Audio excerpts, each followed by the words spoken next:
Hello everyone, in this tutorial, I'll be showing you how to lock your game in landscape mode on Studio Lite. For an example, this is how your game look like for mobile users.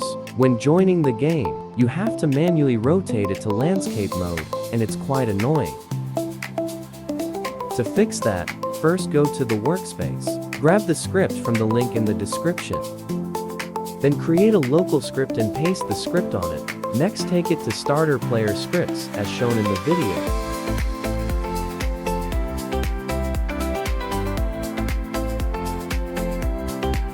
Once you are done with it, play test the game and the script will prevent your game being in vertical mode. No matter how hard you try, it would always keep your game locked to horizontal mode.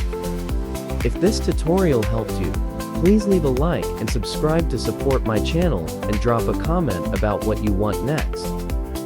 Thanks for watching, and I'll be back with another tutorial very soon.